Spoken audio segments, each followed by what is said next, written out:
Magandang hapon, ako po si Benison Estareja. Meron pa rin tayong update regarding sa ating minomonitor na si Severe Tropical Storm Jenny with international name na Koinu.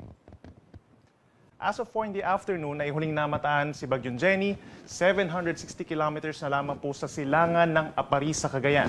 Taglay ang hangin na 100 kilometers per hour, so bahagyan lumakas po ito, malapit dun sa kanyang sentro at may pagbugsunan na hanggang 125 kilometers per hour. Medyo mabagal pa rin po ang pagkilos ito, 15 kilometers per hour, pahilagang kanluran.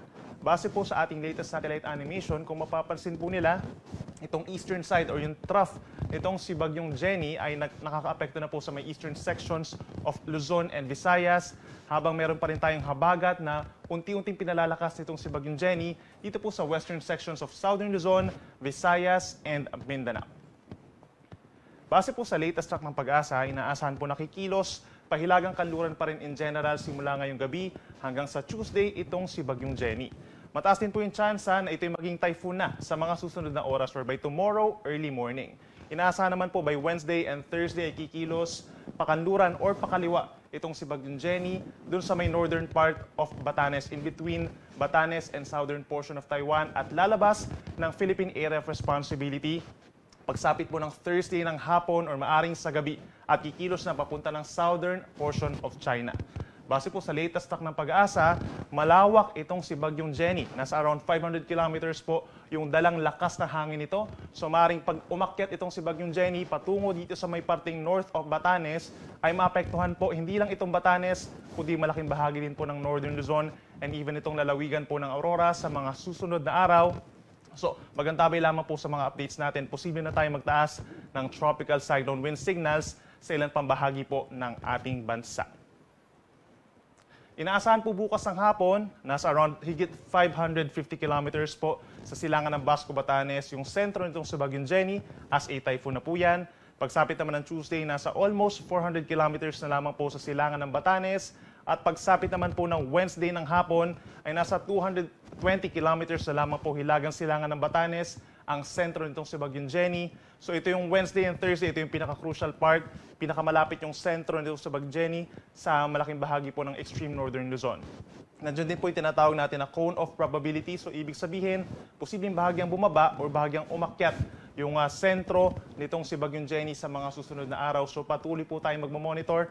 Possible pa naman po magbago itong official track ng Pag-asa regarding dito kay Severe Tropical Storm Jenny. Meron na po tayong nakataas na Tropical Cyclone Wind Signal number 1 sa lalawigan ng Batanes. So ibig sabihin po, on our first issuance, magbibilang tayo ng 36 hours or isa't kalahating araw bago maramdaman ng Batanes ang malalakas na hangin. So meron po tayo hanggang bukas na preparation time po. Meron tayong time para paghandaan yung malalakas na hangin dulot itong si Bagyong Jenny. At inaasahan din natin dahil nga papalapit dito sa Batanes itong si Bagyong Jenny, ay posible pa tayo magtaas ng Tropical Cyclone Wind Signals number 2 or number 3 dito po sa may extreme northern Luzon. Maring magkaroon din tayo ng signals number 1 and number 2 in other areas of northern Luzon and even ang silangang parte po ng central Luzon sa mga susunod po na bulletins natin. Sa mga susunod na oras naman po, inaasahan pa rin natin ang mataas na tsansa ng ulan dito po sa may Bicol region. Kitang-kita dito sa ating visible animation kung saan ito mapuputi. Associated po ito sa makakapal na ulap na may dalang minsan malalakas sa pag-ulan. Other areas of Luzon na apektado, ito pong Quezon Province, Aurora, Isabela, Cagayan. Meron din po mga pag-ulan sa mga susunod na oras. Sa Visayas, pinaka-apektado ng trough nitong si Bagyong Jenny ang Samar Provinces. Habang sa kabilang banda naman po, meron tayong mga pag-uulan over southern portion of Palawan, itong parts of western and central Visayas, Zamboanga Peninsula, Bangsamoro region, lalo na po ang Basilan, Sulu, and Tawi-Tawi. Ito naman po ay dahil sa southwest monsoon or habagat na siyang pinalalakas pa rin nitong si Bagyong Jenny. And by tomorrow naman po, asahan pa rin malaking bahagi ng Luzon na magkakaroon po ng mga pag-ulan dulot ng pinagsamang epekto ng habagat plus nitong si Bagyong Jenny. So asahan pa rin natin over the eastern side of Luzon, simula dito sa may Cagayan Valley, Aurora, Calabarzon, and Bicol region, makulimlim na panahon na sasamahan ng kalat-kalat na ulan and thunderstorms, epekto po nitong si Bagyong Jenny. Habang dito naman po sa Mimaropa, asahan pa rin ang makulimlim na panahon at sasama ng mataas sa tsansa ng ulan, lalo na po sa may Palawan and Occidental Mindoro. Yung ating mga nabanggit na lugar, mag-ingat sa mga posibleng pagbaha or pagguho ng lupa by tomorrow. At kung nalabas po ng bahay, ay magdala ng payong.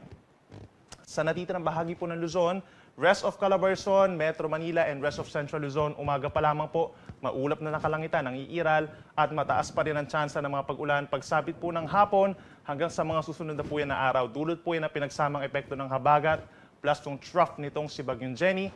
Habang dito naman sa Ilocos Region and Cordillera Region, mataas din po ang tsansa ng mga pag-uulan, lalo na po sa hapon hanggang sa gabi dahil din sa outer part ng bagyo. Sa ating mga kababayan sa Visayas, by tomorrow, asahan pa rin po ang makulimlim na panahon at meron pa rin po mga pag-ulan dulot ng southwest monsoon kung dito sa may Western Visayas and Central Visayas, habang sa Eastern Visayas, dulot naman po nitong trough or outer part nitong si Bagyong Jenny. So meron tayong kalat-kalat na ulan and thunderstorms dito pa rin sa may Samar provinces, habang meron tayong paminsan-minsan mga pag-uulan over the rest of Visayas, lalo na po sa may Panay Island. Dito naman po sa Zamboanga Peninsula, mostly cloudy skies pa rin tayo pero mas bababa na yung chance sa mga pag-ulan umaga hanggang tanghali. Habang dito naman po sa rest of Mindanao, meron pa rin mga pag-uulan dulot po ng southwest monsoon or habagat na siyang pinalalakas itong si Bagyong Jenny, lalo na po sa hapon hanggang sa gabi. So mag-ingat pa rin po sa mga posibleng pagbaha, pag-apaw ng mga ilog at pagguho ng lupa. Kung lalabas po ng bahay bukas, magdala pa rin po ng payong. At bibigyan din natin ng diin itong mga lugar na ito dahil ito po yung posibleng makaranas ng mga pinakamalalakas sa mga pag-ulan sa mga susunod na araw. By Monday, October 2, asahan po yung 50 to 100 millimeters na ulan or light to moderate with at times heavy rains over Batanes, Babuyan Islands, Mainland Cagayan, and Isabela. Direktang epekto nitong si Bagyong Jenny, habang yung habagat po magdadala ng pinakamalalakas na ulan sa Occidental Mindoro, Palawan, and Western Visayas. Pagsapit naman po ng Tuesday, halos yung mga katulad na lugar pa rin po dito sa may Northern Luzon na maapektuhan itong si Bagyong Jenny, habang dito naman sa may Occidental Mindoro pa rin, Northern Palawan and Antique, patuloy ang mga pag-ulan pagsapit po ng Tuesday, epekto ng habagat po yan. At dun sa mga nabagit natin na lugar, pinag-iingat pa rin natin sila sa mga posibleng pagbaha, lalo na sa mga low-lying areas, pag-apaw ng mga ilog at pagguho ng lupa sa mga bulubundukin na lugar. At lagi po magantabay sa ating ipapalabas na rainfall advisories, thunderstorm advisories, and heavy rainfall warnings. Possible po no, yung yellow, orange, and red rainfall warnings po yan importante sa ating mga kababayan, lalo na sa mga estudyante. Para naman po sa mga gusty conditions o yung mga pabugso-bugsong hangin na nararanasan ng ating mga kababayan, ay ito po ay dahil sa southwest monsoon. Kung pag-uusapan po natin ang Mimaropa and Western Visayas, tonight and hanggang bukas, possible po yung mga pabugso-bugsong hangin, epekto ng southwest monsoon. At pagsapit naman ng Tuesday, patuloy yung mga pagbugso sa Mimaropa and Western Visayas, gayon na rin po sa Bicol Region at malaking bahagi po ng Calabarzon. So hindi ito direct effect nitong si Bagyong Jenny. Para naman po sa mga pag-alon natin, sa ngayon wala pa naman tayong nakataas na gale warning or babala sa matataas sa mga pag-alon. But pagsapit po bukas, araw ng Lunes, possible na tayo magkaroon ng gale warning in some seaboards of northern Luzon. And we're talking of 2 to 4 meters sa mga pag-alon dito po sa may Batanes at sa northern portion of Cagayan kabilang ng Babuyan Islands. Kahit po wala pang tropical cyclone wind signal in some areas, kapag po meron tayong maalon na karagatan, possible po tayo mag-suspend ng sea travel, lalo na sa maliliit na sasakyang pandagat. Kaya naman po binabalaan pa rin natin ng ating mga kababayan, yung ating release po ng Tropical Cyclone Bulletins ay every 6 hours, that's 5 p.m., 11 p.m., 5 a.m., and 11 a.m. Habang meron tayong weather advisories patungkol sa malalakas na mga pag-ulan, every 11 p.m. and 11 a.m. Habang yung mga thunderstorm and rainfall advisories natin and heavy rainfall warnings, the moment po na may makita tayo na makakapal na ulap, na posible magdala ng malalakas sa po na pag-ulan dulot ng habagat or dulot ni Bagyong Jenny, maglalabas po agad tayo regardless of the time ng heavy rainfall warnings kung kinakailangan. So yan po muna ang latest mula dito sa Weather Forecasting Center ng Pag-asa.